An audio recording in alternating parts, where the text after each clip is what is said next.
tsy manoana kandida manokana na izy États-Unis fa manoana kosa ny rindran-damina demokratika. Io nambaran'ny prakidrarany masoivo amerikana raha naneho ny hevitra izy momba ny raharaham-pirenena eto Madagasikara amin'izao fotoan'izao. Namafisy ny hatrany kosa nefa ny fanoana ny États-Unis amin'ny fikarakarana ny fifidianana misy eto amintsika nanamarika ny fetim-pirenena androany. Ny masoivo amerikana eto Madagasikara ary isan'ireo nanatrika izany rojo ravaka miaro soa sy doda rajarinjato. Niompana tamin'ny fifidianana ny lohahevitry ny fankalazana ny faharoa amby efapolo sy roanjato taona ny fetim-pirenena États-Unis tamin'ity taona ity.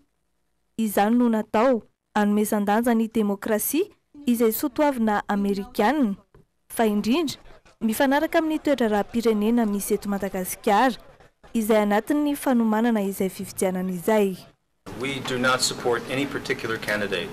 Tsy manoana kandida manokana na iza États-Unis na ny fitonana Amerikanina fa manoana kosa ny rindran-damina demokratika sy ny fametrahana demokrasia ka na iza apilatsaka fidiana zany manaraka tsara izay fipetra momba ny demokrasia zay dia tohanana izay fanarahany azy zay. Democratic process correctly.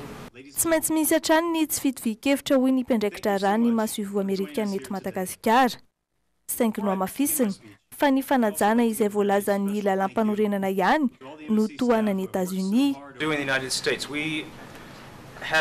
Nisy vanim-potoana somary enjakenjana ny raharaha dia natonga anay tsy maintsy niteny ary mety niteny tamin'ny fomba entitra ary indraindray fa hitako hoe mendrim-piterana ary ny fitondrana malagasy sy ny vahoaka malagasy amin'ny ankapobeny ny amin'ny niatrika izay atao hoe krizy kely nandalo zay atao tamin'ny fomba izay niatrehana azy ka natonga anay tsy nahatsiaro hoe mila miteny mafy na mila misisika ilaza zavatra akory fa vitanareo atao anaty fomba mirindra sy milamina tsara hatreto aloha.